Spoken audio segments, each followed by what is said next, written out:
नमस्कार, future express में आप सभी का स्वागत है। मैं हूं सुमित और एक एक्सटेंडेड वीकेंड के बाद एक और ट्रंकेटेड वीक में आप सभी का स्वागत है। हफ्ते का पहला कारोबारी सत्र और भारतीय बाजारों में तेजी बरकरार है। 67 अंकों पर डे हाई के आसपास इंडिसेस अभी कामकाज करते हुए आपको दिखाई पड़ेंगे। निफ्टी आज डे हाई पर है, लेकिन इंटरेस्टिंग पार्ट है कि निफ्टी आज डे हाई बिना निफ्टी बैंक के सपोर्ट के है, तो अच्छी तेजी बाजार में है। दिन के ऊपरी स्तरों पर कामकाज कर रहा है, लेकिन निफ्टी बैंक में पुल बैक है और लाल निशान में कामकाज कर रहा है। अंडर परफॉर्मेंस है, फ्रंटलाइन इंडेक्स के कंपैरिजन में यहां पर अंडर परफॉर्मेंस है। ब्रॉडर मार्केट्स तेजी में है, 1650 शेयर तेजी में, करीब 1200 साढ़े 1200 शेयर बिकवाली के साथ कामकाज कर रहे हैं। मिड कैप में खरीदारी लौटी है और डे हाई की तरफ लेकर जा रही है। स्मॉल कैप में स्लाइटली रिवर्सल है, तो बहुत ज्यादा ब्रॉडर मार्केट्स में खरीदारी नहीं, लेकिन एक अच्छी तेजी जरूर देखने को मिल रही है इंडिसेस में, फ्रंटलाइन में एटलीस्ट। और जो बाइंग है उसमें पूरी तरह से सपोर्ट आ रहा है। आज heavyweights Larsen and Toubro अपने नए रिकॉर्ड स्तरों पर कामकाज करते हुए। इसके अलावा आपको सपोर्ट दिखाई पड़ेगा आईटी की तरफ से। नंबर से ठीक पहले टीसीएस एंड इन्फोसिस दोनों ही मेजरली कंट्रीब्यूट करते हुए। Tata Motors strong numbers globally और नंबर्स का इंपैक्ट मेजर कंट्रीब्यूशन के तौर पे 8% की तेजी यहां पर देखने को मिल रही है। और ये सभी मेजर कंट्रीब्यूटर जो आपको दिखाई पड़ रहे हैं उसमें कुछ ना कुछ न्यूज़ फ्लोज या ट्रिगर्स के दम पर एक अच्छा मूव है। ब्रॉडर मार्केट्स में रियल एस्टेट अच्छी तेजी में है, पावर, ऑयल एंड गैस जो कि तेजी में आज कामकाज कर रहा है, तो पीएफसी, आरईसी, बीट, ओएनजीसी जहां पर सब में खरीदारी देखने को मिल रही है। आज हम बातचीत करेंगे सुदीप से, हमारे साथ मौजूद है एसबीआई कैप से चर्चा करने के लिए। उनसे हम बातचीत करेंगे मार्केट्स को लेकर, साथ ही साथ उनका व्यू समझेंगे। इंडिविजुअल कॉल्स के ऊपर भी एक सस्ता ऑप्शन भी हम उनसे आइडेंटिफाई करवाएंगे। सुदीप से बातचीत करने से पहले आप पहले कुछ ऑप्शंस के नंबर आपकी स्क्रीन पर आते हुए दिखाई पड़ेंगे। स्पेशली जो पोजीशनिंग है अभी 17,700 17,600 की कॉल्स की, वो आप स्क्रीन पर आते हुए देखेंगे। मेजरली 17,600 17,700 यहीं पर ही कॉल राइटिंग है। नीचे आप 17,500 को एक बेस के तौर पे नियर टर्म में देख सकते हैं। 17,600 पुट राइटर्स भी काफ़ी एक्टिव हैं। तो बाजार एक दायरे में ही है, लेकिन दायरे को एटलीस्ट मेंटेन कर रहा है जो तेज़ी बाजार ने बनाई है उसको। लाइकवाइज निफ्टी बैंक की सिचुएशन देखेंगे तो 41,000 के जोन्स पे कॉल राइटर्स हैं और 40,800 के जोन्स में अच्छी खासी पुट राइटिंग भी है। तो यहाँ पर भी जो रेंज है वो ट्रंकेटेड रेंज ही कह लीजिए आप। 41,000 के आसपास कॉल राइटर्स, 40,900 40,700 के आसपास की पुट राइटिंग। 41,000 के जोन्स पे पुट राइटर्स भी काफ़ी एक्टिव है। तो नीचे 40,500 40,800 और ऊपर 41,000 के जोन्स पे कॉल राइटर्स आपको एक्टिव दिखाई पड़ेंगे। और ब्रॉडर मार्केट्स खरीदारी में है, तो इसीलिए एडवांस डिक्लाइन तेजी की साइड इंडिकेशन देगा। इन आंकड़ों के बीच में सुदीप जी नमस्कार, स्वागत है कार्यक्रम में। एक लंबे अंतराल के बाद आज हम मुखातिब हैं, तो बाजार को लेकर क्या राय रख रहे हैं आप? क्योंकि लोअर लेवल से एक अच्छा पुल बैक हम देख चुके हैं, करीब 16,850 से हम 17,600 पहुंच चुके हैं, तो ऑलमोस्ट 800 पॉइंट के आसपास की तेजी हम देख चुके हैं। वो भी बहुत दूर नहीं हुआ, महज अप्रैल में ही। तो इतनी बढ़िया तेजी के बाद ब्रीदर लेगा मार्केट अब यहाँ पर, या ये पुल बैक और कंटिन्यू करेगा? क्योंकि अब जो ड्राइविंग सीट पर निफ्टी बैंक नहीं है, बाकी इंडिसेस बाकी स्टॉक्स आ रहे हैं, तो क्या करा जाए? Good afternoon Sumit ji. Absolutely जो जो हम ये सोच रहे हैं कि ये पिछले 7-8 दिन में ये जो अच्छी तेजी आई है 16,850 से 17,600 17,650 तक, तो यहाँ पे हमें एक चीज देखनी चाहिए कि ये तेजी कब आई है। कि ये पिछले 3-4 महीने से हम एक कंटिन्यूअस डाउन ट्रेंड में थे, उसके बाद ये एक रिवर्सल है। और ये रिवर्सल में अब ना ही हम मतलब 50 डीएमए 100 डीएमए, अब हम 200 डीएमए के ऊपर भी सस्टेन कर रहे हैं। और पिछले जो 2-3 सेशन से हम देख रहे हैं कि जो ये तेजी को स्पॉन्सर कर रहे हैं वो नॉन बैंकिंग स्टॉक्स है, तो that is positive in itself. अब आईटी भी एक बार के लिए संभल गया है। तो मुझे लग रहा है जो हिसाब से निफ्टी में जो करंट मोमेंटम है, जो स्टॉक्स ड्राइव कर रहे हैं, एचडीएफसी ट्विंस है, कोटक बैंक फिर से एक बार मोमेंटम में आ गया है, टाटा मोटर्स है, लार्सन है, तो ये एक ब्रॉड बेस्ड पार्टिसिपेशन, एक ब्रॉड बेस्ड एक्शन मुझे दिख रहा है जो मार्केट में है।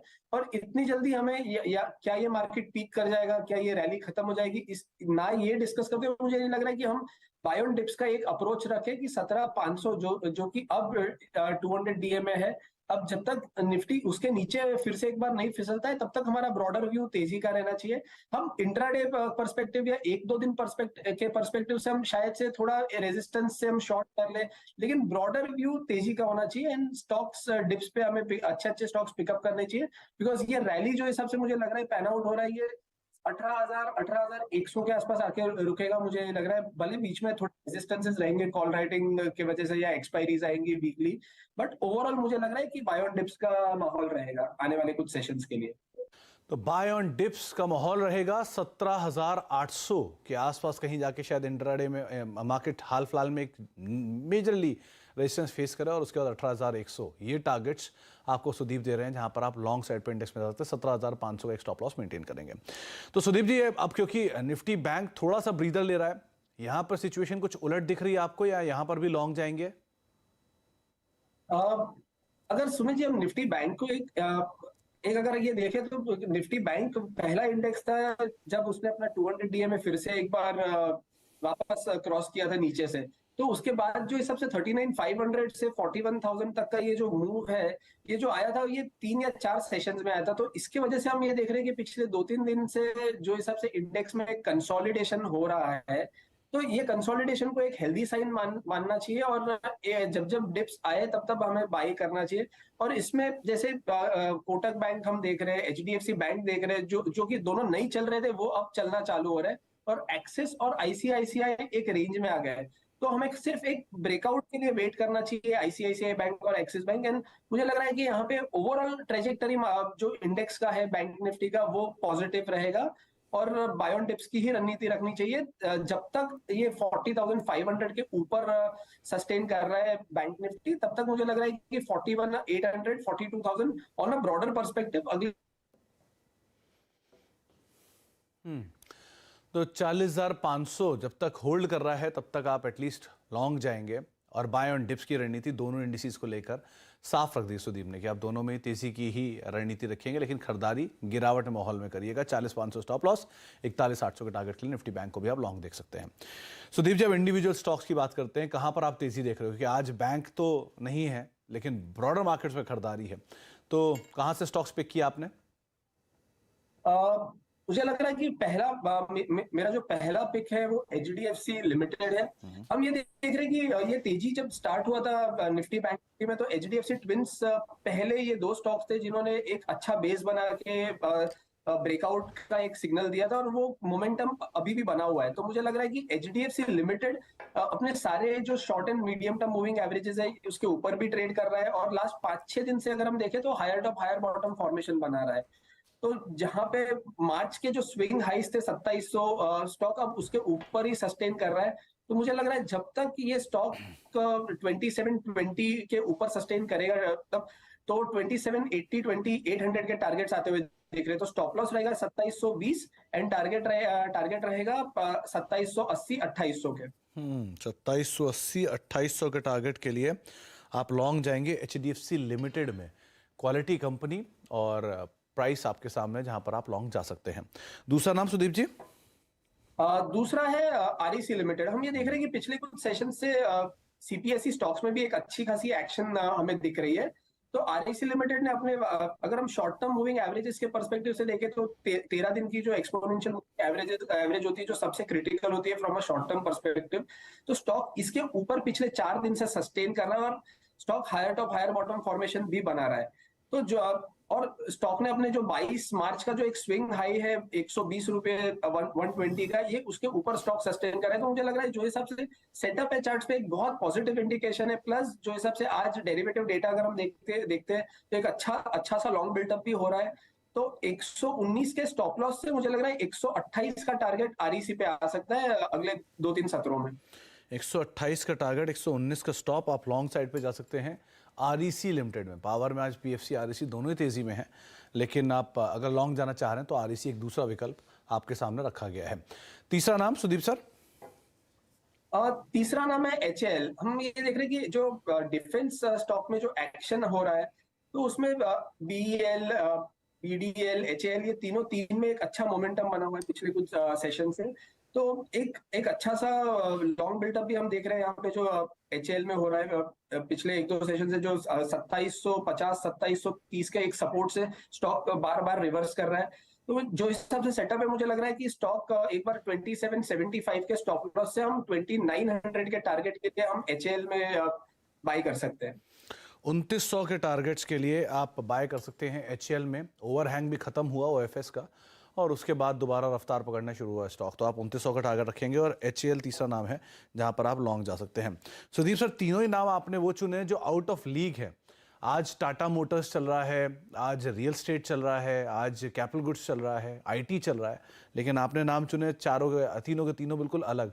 ऐसा क्यों? एल&टी, टाटा मोटर्स, जो ये रियल एस्टेट स्टॉक्स, ये ऑलरेडी एक चाल चल चुके हैं। अब यहाँ पे अगर यहाँ से अगर इनमें कूलिंग ऑफ आया तो ये जो दूसरे जो हमने नाम सजेस्ट किए, मुझे लग रहा है अगले 1-2 दिन के लिए अब ये चलना चालू होंगे, जो ऑलरेडी, जैसे टाटा मोटर्स ऑलरेडी 6-7% ऊपर है। रियल एस्टेट स्पेस अगर देखे, गोदरेज प्रॉपर्टीज देखे तो परसों जो प्रीवियस ट्रेडिंग सेशन था गुरुवार को और आज, दोनों में मिला के 10-11% से ज्यादा जो तेजी है। तो एक रिस्क रिवॉर्ड के इस नजरिए से मुझे लग रहा था कि ये 3 ज्यादा अच्छी पिक्स है, जो अभी एक ट्रैक्शन के बाद एक बाहर निकल रही है मूवमेंट के लिए। तो इसलिए हमने ये तीनों स्टॉक्स को चुना है। तो ये 3 नाम आपके स्क्रीन पर जिनको आप देख सकते हो। अच्छा सुदीप सर, अब ट्रेडिशनल स्टॉक्स की ही बात कर लेता हूँ। पहले टाटा मोटर्स ऑब्वियसली आज क्योंकि एफ&ओ का टॉप गेनर है, जिनके पास पोजीशंस हैं वो क्या करें? चलिए, ये तो गैप अप हो गया तो आप शायद लॉन्ग नहीं ले सकते, लेकिन जो फंसे हुए हैं ऊपर के लेवल पे, उनको क्या स्टॉप लेकर चलना है? कहाँ पे प्रॉफिट बुक करना चाहिए? अब अगर हम ये देखें, टाटा मोटर्स अगर देखें तो पिछले 6-7 महीने से, अगर हम अक्टूबर से लेके चार्ट देखें तो अराउंड 460 के ऊपर स्टॉक नहीं निकल पा रहा था और नीचे 400 का एक बहुत बढ़िया सपोर्ट बन रहा था। तो आज जो हिसाब से 470 के आसपास जो स्टॉक ने इंट्राडे में हाई बना के, अभी भी स्टॉक जो अपना जो कंसोलिडेशन रेंज का जो ऊपरी हिस्सा है 460-455, ये उसके ऊपर सस्टेन कर रहा है।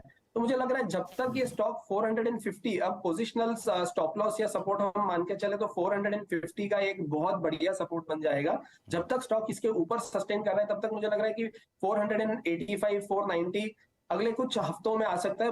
आज भले एक अच्छा सा ये गुरुवार और आज में हम देख रहे हैं कि 430 से लेके एक अच्छा मूव आ चुका है, बट अब थोड़ा ये एक लार्ज कैप स्टॉक है, तो इतना जल्दी मुझे नहीं लग रहा कि अब ये अगला मूव 10-15% का करेगा, तो थोड़ा कंसोलिडेट करेगा एंड देन हम इसमें एक अच्छा मोमेंटम ऊपर के साइड देखेंगे। बट व्यू इसमें बाय ऑन डिप्स ही रहेगा। 445, 450 का एक बहुत बढ़िया सपोर्ट है। जब तक ये नहीं टूटता है तब तक इससे एग्जिट ना करें। तो टाटा मोटर्स उनके लिए जो जिनके पास पोजीशंस होल्ड है वो क्या कर सकते हैं? क्योंकि ऑलरेडी बढ़िया तेजी आ चुकी है, तो आज के लिए तो एटलीस्ट आप इसमें नई एंट्री ना करें, भी अवॉइड करें। आप होल्ड कर सकते हैं अगर सब्सटेंशियल लेवल्स को ये रिटेन करता है तो। लाइकवाइज ONGC, क्योंकि आपने PFC सरकारी स्पेस से 2 नाम चुने हैं, एक REC और दूसरा HCL।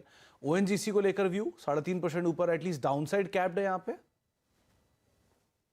जी सुमित जी, एक तो ये स्टॉक एक रेंज में ट्रेड कर रहा था कि पिछले कुछ हफ्तों से अगर हम देखें तो 148 और 157 के आसपास ट्रेड कर रहा था। और पिछले हफ्ते जो क्रूड पे जो ये एक्सपोर्ट ड्यूटी और उसकी जो न्यूज आई थी, जिसके वजह जो एक पॉजिटिव था, लेकिन उसके बाद हमने देखा स्टॉक ऊपरी स्तरों से 156 से स्टॉक करेक्ट कर गया वापस से अपने पुराने सपोर्ट पे 150 पे। और आज जहां के सारे CPSE स्टॉक्स में एक मोमेंटम है, स्टॉक ने फिर से एक अपनी चाल दोहराई है। और एक ये 2-3 दिन का जो वॉलेटाइल मूव है, उसमें एक बहुत बढ़िया चीज ये निकल के आई है कि स्टॉक अपने जो 13 दिन का जो एक्सपोनेंशियल मूविंग एवरेजेस है, ये उसके ऊपर स्टॉक अभी भी सस्टेन कर रहा है। स्टॉक उसके नीचे फिसल के क्लोज नहीं दे रहा है या सस्टेन नहीं कर रहा है। तो मुझे लग रहा है जब तक 152 का भाव स्टॉक होल्ड करता है, तो जो हिसाब से मीडियम टर्म पैटर्न जो बना हुआ है कंसोलिडेशन के बाद के ब्रेकआउट का, तो ये सस्टेन कर जाएगा। और 152 के स्टॉप लॉस से इसमें 160, 162 के लेवल्स मुझे आते हुए दिख रहे हैं अगले कुछ सत्रों में। 160, 62 ये जोन्स आप शायद खुलते हुए देखेंगे। एफ&ओ टॉप लूजर्स में हेवेल्स का नाम भी शुमार है। अच्छे खासे शॉर्ट्स बिल्डअप हो रहे हैं यहाँ पे, बढ़िया हुआ एडिशन भी 8% के आसपास का। यहाँ क्या करें सुदीप सर? सुमित जी, हेवल्स का अगर हम चार्ट देखें तो एक lower top lower bottom formation तो मीडियम टर्म चार्ट से तो दिख ही रहा था, बट उसके बाद हमने देखा था कि दिसंबर से फरवरी के बीच में स्टॉक ने 1130 से 1240 तक का एक रिवर्सल दिया था, जो कि एक प्रीवियस सपोर्ट जोन था। तो ये रेजिस्टेंस स्टॉक फिर से वही लेवल पे ले रहा है। और ये मार्केट जब हम देख रहे हैं कि 200 DMA के ऊपर सस्टेन कर रहा है, काफी मिड कैप्स आ चुके हैं, बट ये स्टॉक फिर भी अपने 200 DMA के ऊपर सस्टेन नहीं कर पा रहा है। और जब ये 1210, 1220 जाता है, वहां से एक सेलिंग प्रेशर आ जाता है। तो जब तक ये स्टॉक 1200 के ऊपर सस्टेन नहीं करता है, ये स्टॉक सेल ऑन प्राइस ही रहेगा। और 1165, 1165 का के नीचे फिसलेगा एक बार, तो ये कंडीशनल सेल पे भी चले जाएगा 1120 के टारगेट के लिए। 11.65 टूटा तो 1120 के टारगेट्स उस समय पर खुल सकते हैं, लेकिन अभी के लिए आप पहले वेट करें, वो ज़्यादा बेटर रहेगा। एक ब्रेक का वक्त हो गया है और ब्रेक के बाद लौटेंगे, हम बातचीत करेंगे सुदीप सर से। लेकिन ब्रेक पे जाने से पहले बुधवार को एक कॉल आपको राजेश पालविया साहब ने इसी कार्यक्रम में दी थी और वो डीएलएफ की कॉल थी, जो कि उन्होंने खरीदारी की राय दी थी। डीएलएफ की 370 की कॉल थी, जहां पर उन्होंने पहला टारगेट दिया था 18 और दूसरा टारगेट दिया था 20। 18 से दोगुना ये अभी जो कॉल है कामकाज कर रहा है 35 के जोन्स के आसपास। तो एक बढ़िया तेजी इस कॉल में और शानदार मुनाफा बना भी। ब्रेक का वक्त है, ब्रेक के बाद लौटते हैं, ऐसी एक कॉल जानते हैं कुछ ही देर में सुदीप सर से भी। छोटे से ब्रेक के उस पर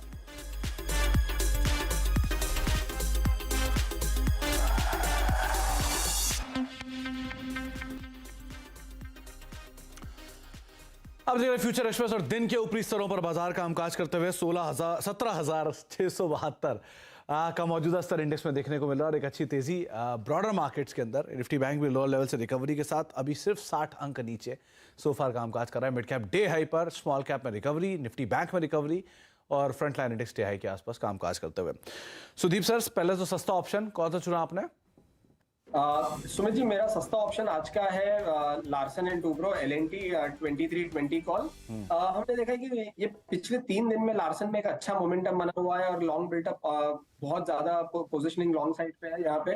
तो जो हिसाब से स्टॉक में एक मोमेंटम बना है, स्टॉक अपना जो प्रीवियस स्विंग हाई है 20 जनवरी 2023 का 2294, उसके ऊपर आज स्टॉक सस्टेन करके अभी लास्ट 3 घंटे में स्टॉक ने एक अच्छी सी बढ़त बनाए हुए है और फिसल नहीं रहा है ऊपरी स्तरों से। तो 2320 का जो ऑप्शन अभी चल रहा है 37 रुपीज का, मुझे लग रहा है जब तक ये 22 को होल्ड करेगा तो यहाँ 60 के लेवल्स हमें आते हुए दिखेंगे। तो स्टॉप लॉस रहेगा 22 एंड टारगेट रहेगा 60। LNT 2320 call. तो 2320 की कॉल, 20 का एक स्टॉप लेकर आप लॉन्ग जा सकते हैं। करीब 38 के जोन पर भी ये कामकाज कर रही है और पोटेंशियल अपसाइड अच्छा खासा खुल रहा है। इनफैक्ट एक खबर भी आप देख रहे हैं, लार्सन को 1000 से 2500 करोड़ रुपए की रेंज में ऑर्डर मिला है। ये एक और अपडेट आता हुआ 7000 करोड़ का ऑर्डर 2 दिन पहले हाइड्रोकार्बन स्पेस को लेकर, और हाइड्रोकार्बन स्पेस में ही एक और बड़ा ऑर्डर जो कि है 1000 से लेकर 2500 करोड़ रुपए की रेंज में। तो बढ़िया ऑर्डर इन्फ्लोस पिछले 2 से 3 दिन में हाइड्रोकार्बन स्पेस को लेकर ही कंपनी की तरफ से आते हुए, और स्टॉक में जोरदार मोमेंटम है। रिकॉर्ड स्तरों पर कामकाज करते हुए 2308 का मौजूदा स्तर है और 2320 की जो कॉल है उसमें आप पोजीशन ले सकते हैं। 38 के लेवल्स पे अभी कामकाज कर रही है। 20 का स्टॉप लॉस लेंगे और आप पोजीशंस को लॉन्ग साइड पर लेकर जा सकते हैं। और डे हाई के आसपास LNT ऑलरेडी कामकाज कर रहा है, तो फंडामेंटल ट्रिगर भी है। और अगर आप सस्ते ऑप्शन के तौर पर देख रहे हो तो 60 के टारगेट्स के लिए 2320 की कॉल में पोजीशन ले सकते हैं। 22 का एक स्टॉप लॉस यहाँ पर मेंटेन कर सकते हैं। सुदीप सर, आदित्य बिरला कैपिटल, इसको देखिए, हाल में वो डीमर्जर का जो न्यूज़ फ्लो था उससे पहले इसमें बस बना, लेकिन उसके बाद टूटा नहीं, लगातार तेजी बनी हुई है इसके अंदर और इस जोन को सस्टेन कर रहा है। यहाँ क्या करना चाहिए? आदित्य बिरला कैपिटल के अगर हम चार्ट्स देखें तो स्टॉक ने दिसंबर 2022 में सबसे पहले एक बहुत फास्ट मूव स्टॉक ने 125 से 160 162 तक का स्टॉक ने दिखाया था।